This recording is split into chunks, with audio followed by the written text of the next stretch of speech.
Muy buenas noches, saludo cordial para todos nuestros televidentes de Su Caso en Casa. Este es el programa de servicio jurídico.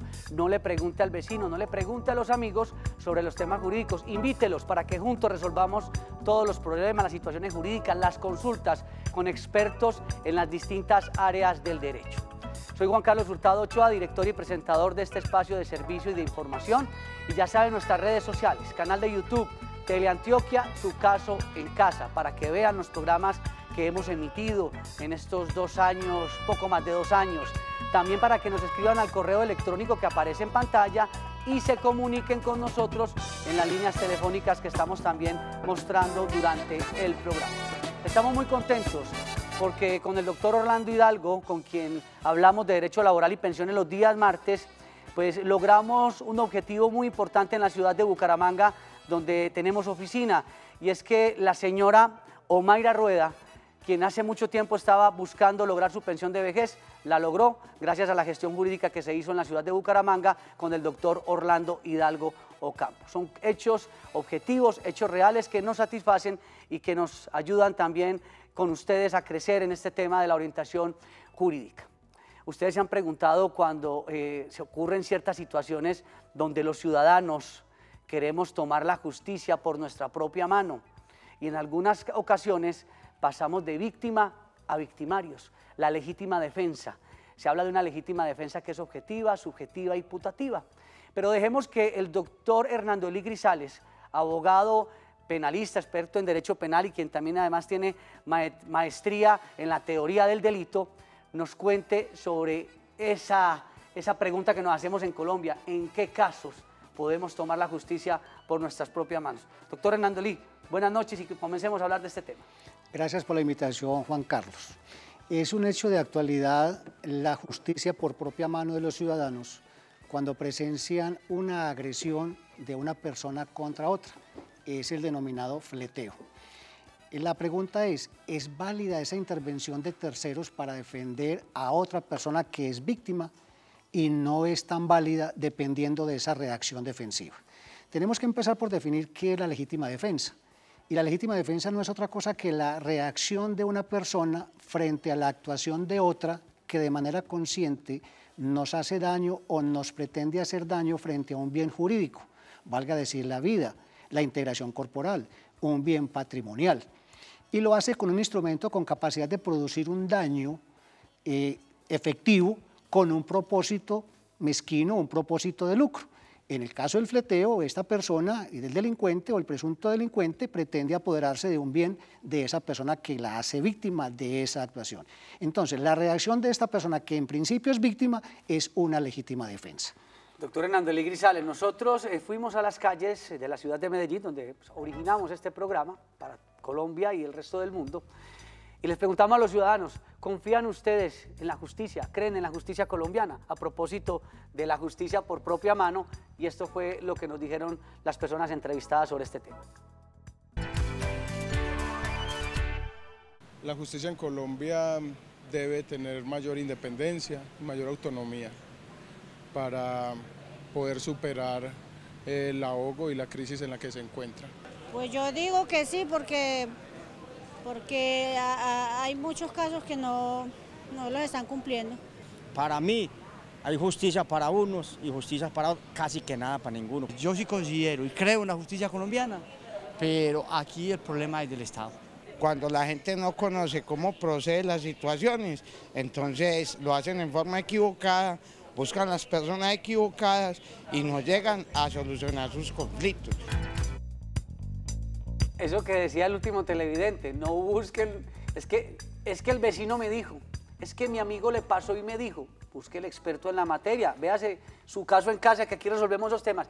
¿Por qué hicimos esta entrevistas cortas en la calle sobre la justicia? Porque cuando vemos situaciones como la del conductor de un vehículo que iba a ser asaltado, que iba a ser objeto de fleteo, ¿la palabra fleteo está bien utilizada, doctor? Es un más coloquial que otra cosa. Término popular. Eso popular, pero no está, pues, indudablemente es un hurto que puede ser tentado o consumado. Bueno, entonces preguntábamos sobre si encontramos garantías, es porque el ciudadano a veces dice: Si yo no tomo la justicia por mis propias manos, estoy seguro que ese delincuente pequeño, mediano o en gran potencia, seguramente un juez lo va a poner en libertad, que es otro asunto, porque también hay unas garantías procesales, que es tanto para todos los ciudadanos, tanto para quien comete el delito, para quien es objeto del delito.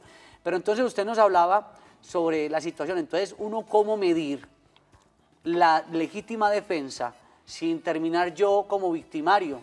Es que usted causó la muerte del delincuente, entonces usted tiene que pagar penalmente por haber causado la muerte del delincuente. Entonces yo me estaba defendiendo y terminé entonces ahora como un autor de un homicidio, por decir algo. A ver, la persona que es víctima real de la agresión de otra de manera injusta, actual y con un medio idóneo, puede reaccionar de diversas formas. O enfrenta al delincuente, o se petrifica o huye. Pero esa reacción es más como un acto reflejo, porque no todo el mundo reacciona igual frente al delincuente. Ahora, ¿qué se exige para alegar una legítima defensa? Un acto de reacción inmediata frente a la agresión y que el medio que se utiliza sea medianamente proporcional al que utiliza el delincuente contra ese honrado ciudadano que lo va a victimizar. Ahí quiero detenerme un poquito, porque yo esa discusión la he tenido con otros abogados y con otros colegas del periodismo, que es proporcional, que si usted me va a asaltar con un cuchillo y yo tengo una pistola o un revólver, entonces yo debo medir el arma que tiene mi agresor, o qué es la proporcionalidad, porque muchos dicen, no, es que lo van a judicializar porque se exageró en la defensa. No es tanto la naturaleza del objeto, porque valga el ejemplo que usted propone. El asaltante, el presunto delincuente, me exhibe un arma blanca, un cuchillo, para despojarme de mis pertenencias. Correcto. Y yo tengo un arma de fuego, una pistola con capacidad de 10 o 12 cartuchos. Correcto. La reacción natural es, frente a esos dos elementos, los dos tienen capacidad de producir daño, producir muerte o producir lesiones. La proporcionalidad se mide entonces en esa forma de reaccionar. Si yo tengo esa pistola con 14 cartuchos, pues lo proporcional es que yo lo impacte mínimamente una, o máximo mejor, 1, 2 veces. Eso es proporcional. Pero si yo le disparo las 12 veces, ahí ya estoy rompiendo con la proporcionalidad. Entonces sería una legítima defensa cometida en situación de exceso. La persona responde por el resultado de esa acción, se le atenúa la pena, pero se le reconoce situación de legítima defensa cometida en exceso. Quien desee participar, porque yo sé que quien en Colombia no ha sido objeto de fleteo, de hurto, en fin, de tantas cosas, y que ha sentido, porque uno dice impotencia, otros dicen reaccioné y los enfrenté. Si quieren compartir con nosotros, están las líneas telefónicas. ¿Y qué pasa con el que va en el vehículo? Usted habla de la proporcionalidad. ¿Logró qué? Reducirlo a la impotencia, reducir a la impotencia, vencerlos. Eso. Pero sigue con el vehículo. Ayúdenos con eso. Si la persona va en su vehículo y logra atropellar, permítame decirlo así, a ese delincuente que ya lo hizo víctima y lo reduce a la impotencia, pero decide pasar el carro 2 o 3 veces por encima, ya sí, la rompió con una legítima defensa y entra entonces a responder por el resultado de su acción, o unas lesiones o un homicidio, porque se rompió con la inmediatez cuando ya él, de manera premeditada, de manera consciente, entonces decide pasar el carro 2 o 3 veces por encima de esa persona que ya está reducida a la impotencia, que facilita una captura, bien una captura ciudadana o bien una captura por parte de la autoridad policiva. Vamos con televidentes. Cristina, desde el barrio Robledo, buenas noches. Buenas noches. Gracias. ¿Qué quiere compartir con nosotros?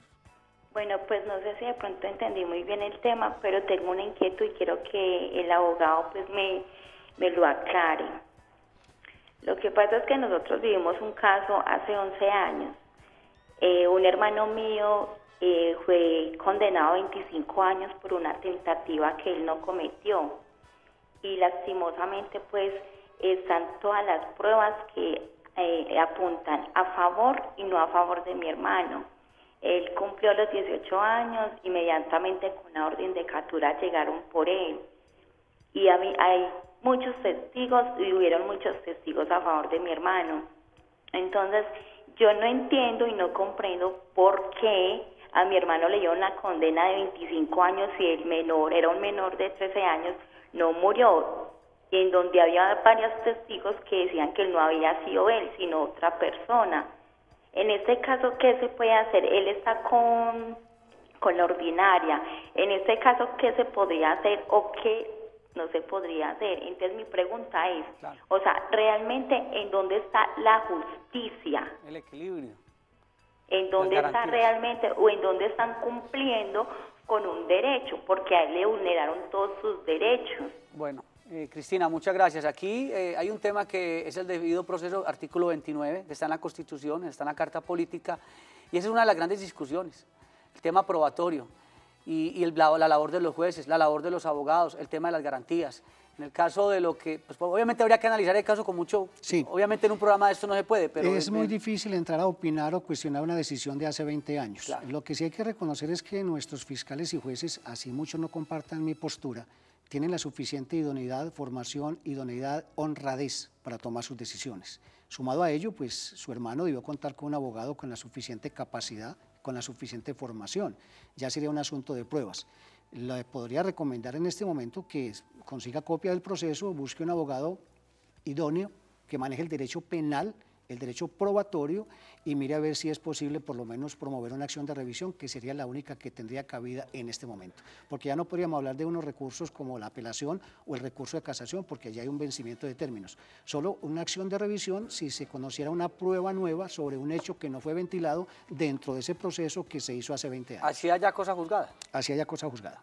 ¿Admite la revisión? Admite la acción de revisión. Bueno, sería importante, ahí le queda a nuestra televidente esa inquietud.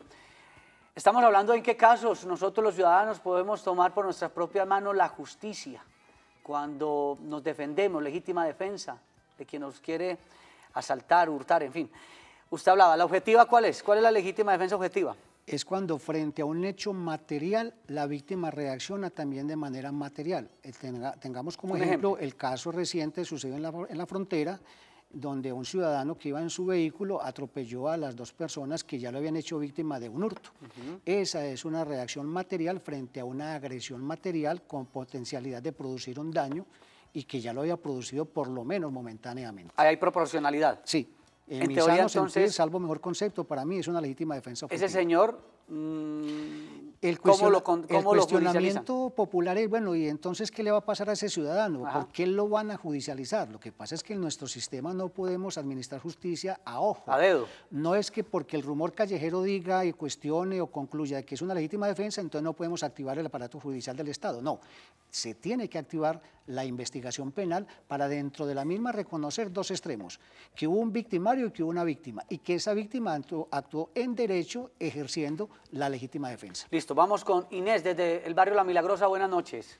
Buenas noches. Buenas, ¿qué nos quiere compartir?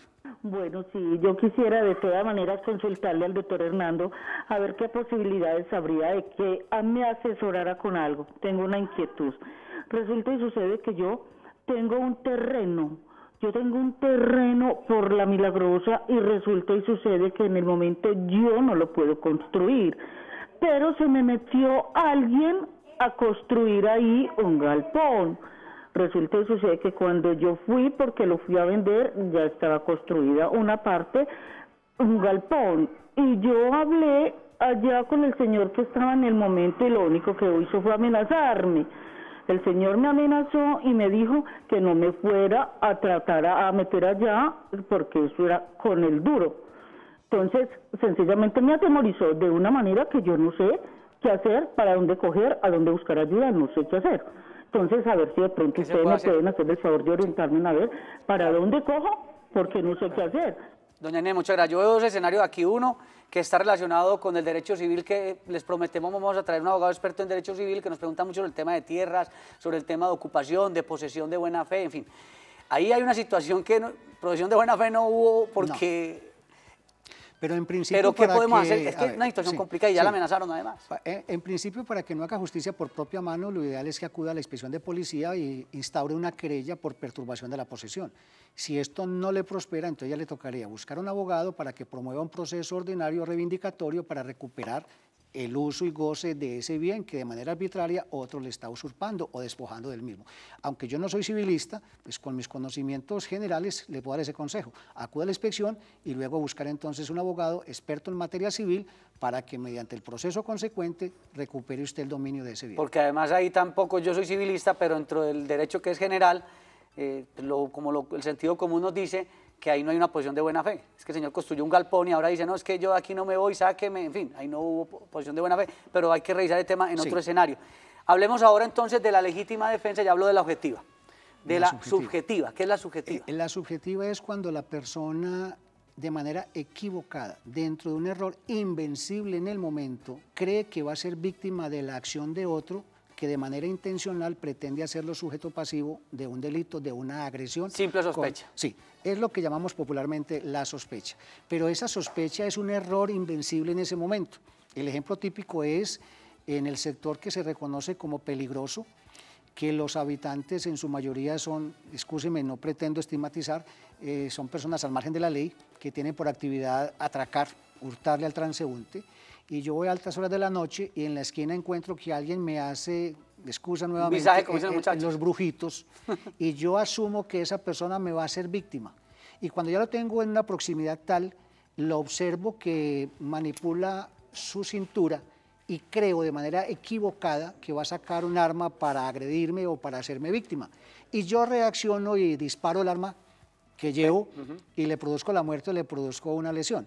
Eso es una legítima defensa subjetiva porque el actuar del otro dentro de un determinado escenario circunstancial, por la hora, por la oscuridad, por lo peligroso y porque de pronto lo reconozco como una persona al margen de la ley, me hace creer equivocadamente que me va a ser víctima. Eso es una legítima defensa subjetiva. Y pasa mucho. Pero entonces en el tema penal, ¿cuál es la garantía ahí? ¿Hacia quién? ¿Hacia quien recibe el disparo? No, ¿O hacia quien pensaba, no, es que este es un sector muy peligroso y yo estaba casi seguro que este señor me iba a asaltar? Pues la persona que resulta lesionada es una víctima del actuar erróneo de la persona que activó el arma. Entonces, dentro de la investigación, ¿qué se va a establecer? Pues que la víctima no estaba al margen de la ley porque no pretendió hurtarme como yo equivocadamente creí que lo iba a hacer. Y a mí se me va a reconocer una legítima defensa subjetiva, que también se puede cometer con exceso. En Bogotá hubo un caso muy sonado, el del escolta que entró a defender a la persona que cuida y terminó, pues no recuerdo si fue hiriendo o dándole muerte. Esa es la putativa, ¿cierto? ¿Cómo funciona ahí la legítima defensa putativa? Brevemente, para ir a la pausa y seguir con este tema tan interesante. La legítima defensa putativa es cuando una persona observa que otra va a ser víctima del actuar delictivo, consciente, voluntario, dañino, con instrumento idóneo, de una acción delictual. En el caso del escolta en Bogotá, él presenció que una persona estaba atracando, permítame decirlo así, a una persona que se desplazaba en un vehículo. Correcto. Él, dentro de su función y de su capacidad, reaccionó en defensa de esa persona. Perfecto. Esa persona resultó muerta. El señor que activó el arma no era la víctima directa de ese asaltante, pero él salió en defensa de un tercero. Esa es la legítima defensa putativa, cuando yo asumo la defensa de un tercero. Y esa, brevemente, en materia procesal y de garantías, resulta muy gravosa para ese buen ciudadano que quiso salvaguardar. No, él está legitimado para defender a un tercero. Es que cualquier ciudadano lo puede hacer. Porque ya estaban diciendo que... No, perfectamente. Es que yo no necesito ser víctima directa para reaccionar y ejercer mis derechos. Yo puedo salir en defensa del derecho de un tercero, pero buscando que el hecho sobre el cual reacciono tenga la inmediatez y el medio utilizado sea proporcional y el medio utilizado por el otro sea dañino, con potencialidad de producir un daño. Hoy estamos, correcto, doctor Hernando Eli Grisales, hoy estamos hablando sobre si nosotros los ciudadanos podemos tomar en qué casos la justicia por nuestras propias manos. Hay un televidente que está en línea, esperen unos segunditos, vamos a una muy corta pausa y ya regresamos. Bueno, ya estamos hablando de la legítima defensa, si podemos tomar la justicia por nuestras propias manos, y hay unos aspectos bien importantes para tener en cuenta. No confunda legítima defensa con justicia por propia mano. Quien alegue legítima defensa debe probarla. El linchamiento, de eso vamos a hablar enseguida, no es legítima defensa. Quien lo haga podrá ser inculpado de tortura, lesiones personales o tentativa de homicidio, o el mismo homicidio agravado con pena mínima de 32 años. La solidaridad no faculta lesionar o matar a un delincuente. Piense antes de actuar cuando es víctima del delincuente. Evite, si puede, ser víctima o actuar en exceso. O como dice el doctor Hernando Eli, o salga corriendo, le sale mejor. Doña Berta, buenas noches desde Itagüí. ¿Cuál es su inquietud? Buenas noches. La inquietud mía es para hacer una preguntita al doctor, que es que hace por ahí máximo 5 o 6 años que el yerno mío pues lo mataron en un accidente de tránsito. Entonces yo quiero saber por qué hasta ahora no se ha resuelto nada y ofrecen un dinero ahí, pero es que él fue una persona muy buena persona para decir que lo que le ofrecieron eso no es justo. Claro.